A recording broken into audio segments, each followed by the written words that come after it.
Welcome to this explainer brought to you by Forge College. Man, it is great to have you back. So, if you hung out with us for the last lesson, you know we were deep in the weeds writing reusable scripts for the Solana CLI. But today we're shifting gears entirely. We're rolling out the engineering schematics and jumping straight back into the nuts and bolts of Ethereum fundamentals. We're going to get right into the absolute precision of block validation and transaction inclusion.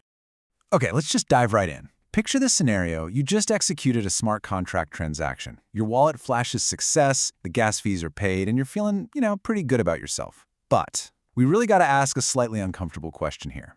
Is that transaction actually cemented into the blockchain permanently? Or is it just kind of sitting out in the VIP line waiting to get kicked out when a bigger spender shows up? It's a little terrifying to think about for sure, but it's absolutely crucial if you want to understand how Ethereum actually reaches consensus. So here's the blueprint for today's factory tour. We'll start with the canonical gatekeeper, break down the anatomy of block validation, hit the canonical chain club, do some hands-on simulating of reorgs, check out checking your trace data, and finally wrap it all up with our conclusion and next steps. All right, part 1, the canonical gatekeeper, Ethereum's quality control line. Listen, execution absolutely does not equal commitment. It's a super common misconception that once your transaction runs and the code executes without blowing up, it's a done deal. But in reality, just because a transaction runs in a temporary fork or a pending block, well, that doesn't mean it's earned a permanent home in the canonical state. It's kind of like test driving a car, right? Just because you drove it off the lot doesn't mean your name is actually on the title. As our schematics outline, block validation is the ultimate gatekeeper. It's this incredibly strict quality control process that dictates what gets that approved stamp and what gets tossed right into the orphaned bin. Think of the Ethereum network like a massive factory. Transactions are your raw materials, and the execution phase builds the product. But block validation, that's the ruthless inspector at the very end of the line, holding a clipboard, making sure every single mathematical spec is perfectly met before shipping it out to the canonical chain. Moving right along to Section 2, Anatomy of Block Validation, Inspecting the Parts. So what exactly is this inspector looking for? Well, the machine routes data through two totally distinct testing stations. On one side, we have the header checks. This is all about testing the structural integrity of the block itself. Does it link back to the correct parent block? Is the timestamp moving forward logically, or is it trying to pull some time travel nonsense? Then on the other side, we've got the body checks. This is where the machine audits the exact, down-to-the-penny mathematical accounting inside the block's body. Are the transactions actually valid? Is the gas accounting absolutely perfect? Do the Merkle roots match up exactly? If even a single digit is off in that gas accounting, boom, the whole block is rejected. It's wonderfully ruthless. And this all builds up to the absolute most important piece of the puzzle, the state root. If both the header and the body stations give the green light, the block gets stamped with a valid state root. This is a cryptographic hash acting as the ultimate seal of approval. It essentially proves that the post-execution world state perfectly matches all the mathematical claims. If you change a single account balance by even a fraction of a way, that state root changes entirely.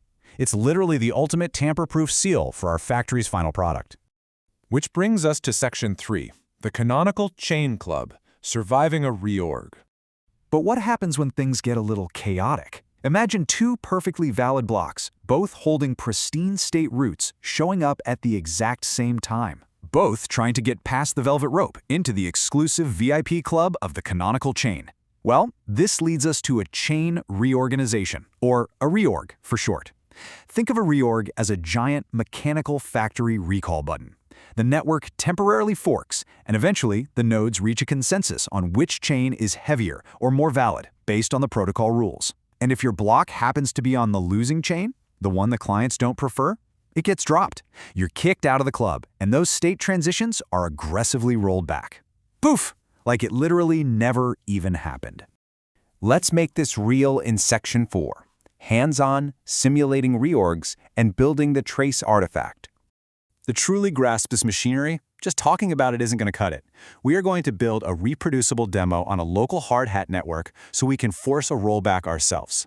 We're going to play the role of the chaotic network. Using ethers.js and a basic shell script, we'll hit these steps. First, we start up a local node. Second, we send a transaction and mechanically capture the chain state by taking a snapshot. Third, we literally hit that recall button to revert the chain, actively dropping our own block. And finally, we reapply that transaction to a new tip.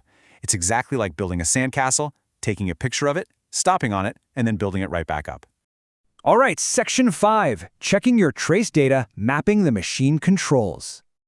To make sure our factory line is actually working during the simulation, we've got to wire up the control panel and check out the JSON-rpc outputs at every single step. So, EVM_snapshot is our action to save the blueprint, capturing the state ID.